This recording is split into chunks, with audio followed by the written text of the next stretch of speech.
Hello everyone, Sable here, covering another Week 6 match, this time between Eledyr and Gastlies. Eledyr having to come in as a sudden sub on Week 5, replacing Career Ended who replaced Cake. So hopefully had a bit of time to find his footing now, and we'll hope this will be an exciting match. Eledyr definitely has some out-of-the-box thinking sometimes, so might end up with an interesting matchup in the Gastlies. We'll see. Just gonna hop right into it and hopefully patched up that barrier 2 weakness. So Gengar, Jinx, advantage lead matchup for Eledyr. You could boom here, you can just go for the Hypnosis. I think going for the Hypnosis is generally kind of a nice move. It's nice to have Gengar around to discourage booms. So it does kind of suck to detonate it right away, especially when there could just be an Executor as the next sleeper on both sides. So you might trade a 60-40 advantage sleep situation for a 50-50 speed tie. And Ghastly's going to predict a boom, and Eledyr are going to boom. So this is now really good for Ghastly's, because even if Executor comes in to finish up Sleep, this could have Blizzard, or maybe it doesn't have Blizzard, but T-Wave also really nice. So ensuring that this Executor cannot Sleep block Jinx later is actually pretty cool. Hard Mewtwo might suggest Barrier, which also would give a good reason to paralyze his Executor, because now you get to click Barrier right in front of it and get set up before it can boom. And there it is. Okay, yeah. I I spend too much time around Ghastly as I know what she's thinking, but Cloyster gonna come in. I do so I'm happy that Eledyr considered what would stop the barrier issue from last week. But oh, this is such a rough matchup. There's still a fully healthy Jinx over here. I am sure Ghastly's has a Mew that can actually hit this Cloyster. I just do not love its odds to do that much. And she blizzards and Eledyr stays? What is he doing? Oh no. Okay, let's talk about that for a moment. You just saw a barrier Mewtwo. You know that all odds are it's barrier mono ice because that's the one that's the most punishing to teams that don't have an ice type. You saw it switch out of the clamp at +4 when it's not really a threat to that Mewtwo at all. Like, you have to conclude that your Cloyster walls this Mewtwo, I think. So booming it there to remove the Jinx, I understand you're trying to stop sleep from coming through. I get that. I think Ghastly's clicking Blizzard trying to catch like a pivot through Executor on sleep to get something else in is a very understandable play. But I think she's thrilled to watch this Cloyster go down. Like, she's already up at this point, and the Mewtwo just needs one setup turn now to run this game. So I think that was a mistake from Eledyr. I think you have to expect the Jinx to come in on the Cloyster, and I think you have to make some proactive doubles to hold it down. But Eledyr just booming everything. It's a full boom spam team. We've seen Garcloy, Egg, Snorlax. That's 4 booms. Could be a boom Mewtwo as well. Though hopefully you don't boom on a 23% Snorlax. So boom spam definitely could have held down this Mewtwo even after the Cloyster prematurely boomed. But then Eledyr just kept ripping the booms, and now I think he's kind of used up his resources. And I bet you this is going to be... Oh, that's cool. So Ghastly's running Seismic Toss on this Mew. I'm not a huge fan of the move, but I do like the intention here. It hits Executor and Mewtwo at the same time. So like Blizzard, you can run Blizzard on Mew and hit Executor, but as soon as a Mewtwo Amnesia boosts, that's doing absolutely nothing to it. So Ghastly's choosing a nice middle ground. And you only need like one toss into Boom to put Mewtwo almost KO'd, or you just crit it. But one toss into Boom, I want to say, does like a minimum of around 86, 90%, something like that to Mewtwo. So very threatening. And Executor in, Ghastly's trying to call it a possible boom, expecting Eledyr to keep just ripping them. I think she can just sack this and go into Mewtwo, though. And good proactive move from Eledyr, not just letting her sit here and sack that so she can go to Barrier 2, set up and win.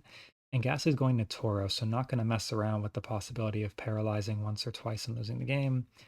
Right to the Tauros. Doesn't seem like Eledyr has T-Wave on either the Mewtwo or the Mew here, which does not bode well for like the idea of this boom spam team structure, but this is a Hyper Beam Mew. Now, as soon as this Mewtwo sets up one barrier, it should be pretty safe here. I think Eledyr is going to need a lot here. I don't think Earthquake's it. I think you have to boost in front of that Mewtwo and reestablish and try to just reestablish speed control. It's not looking good. I think Gastlies has no reason to do anything other than set up to +6 and then set up an Amnesia and then just click the buttons until she wins the game. And she will be faster at the end of all this boosting. And +6 is not going to beat +4 Mewtwo. Crits are not going to do that much. It's pretty safe here. So she's not even going to +6 defense. I personally would. I think it's just a little nice to be safer. But she's going for the hits right away, and she is faster, so Eledyr kind of loses here if she just keeps hitting. Recovers up first, and this is really bad. Yeah, and now it's just over. The Executor's not going to be able to do anything.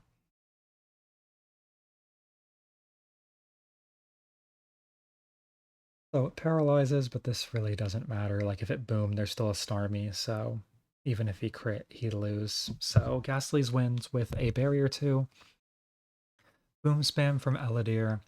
I think maybe not very adequately supported. There's literally 1 Stun Spore and 0 T-Wave on this entire team, it seems like. This could have been a T-Wave Mewtwo, but I'm not sure I totally buy it based on how it was played. And a WinCon Mew in back, but like where's the para support for it? So I think this team just had disjointed ideas, doesn't quite work all together because Hyper Beam, like Mew at the end of the game, can lose to Tauros, can lose to Kuno, can lose to lots of things without that T-Wave support to actually set it up to win. To say nothing of Barrier 2, just doing this in front of it. On Ghastly's side, there's a Jinx, a Starmie, T-Wave Mew, and then some physical offense. I assume this is a T-Bolt Tauros, just to help out with Cloyster, because Starmie can get Sleep Sacked or Boom pretty easily, but maybe not. Either way, it seems like she does have that adequate support for the Mewtwo with a couple Boom users.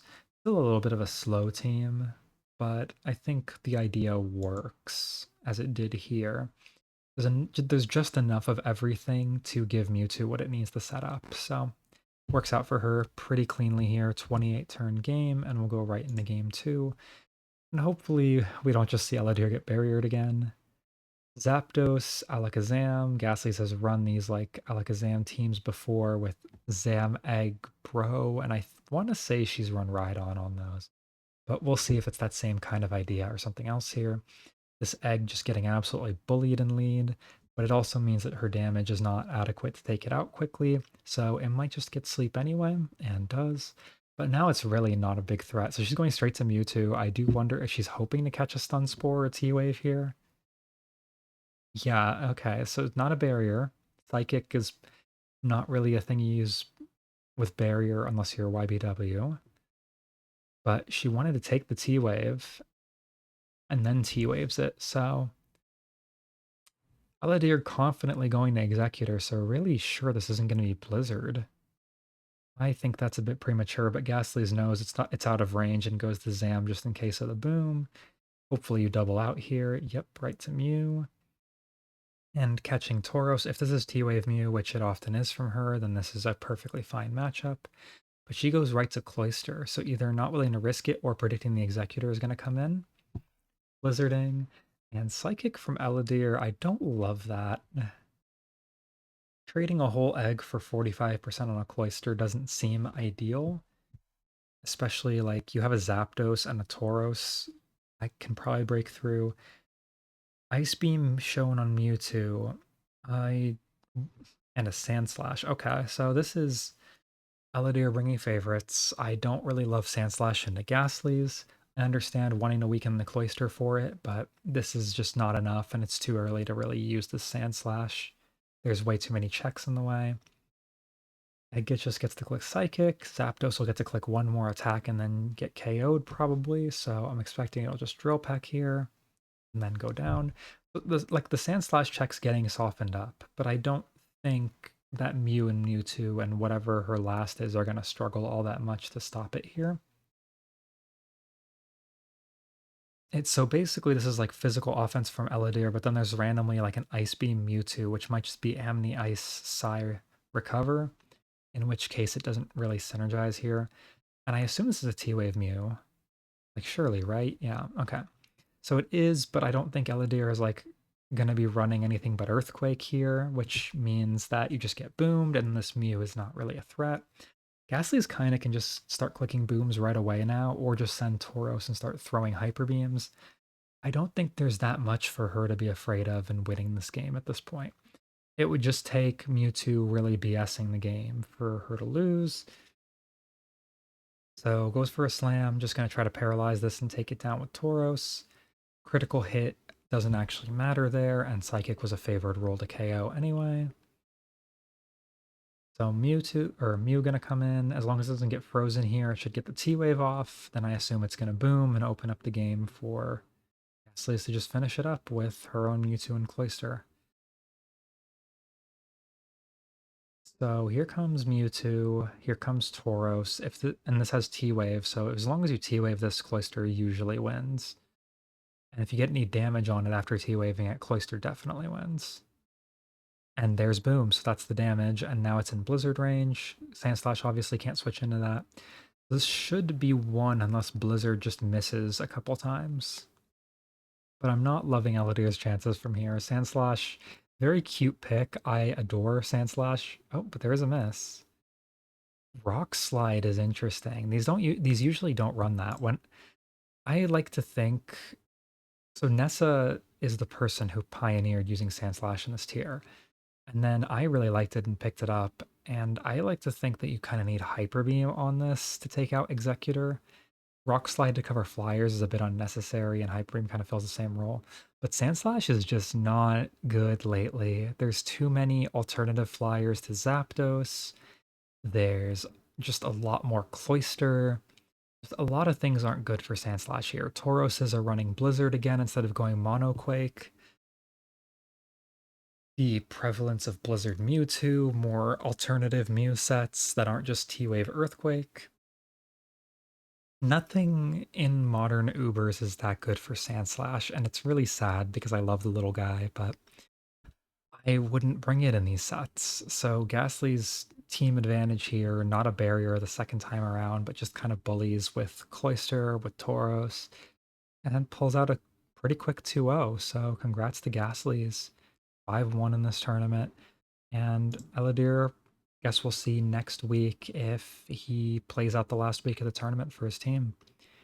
But for now, pretty short one, not too much to say here.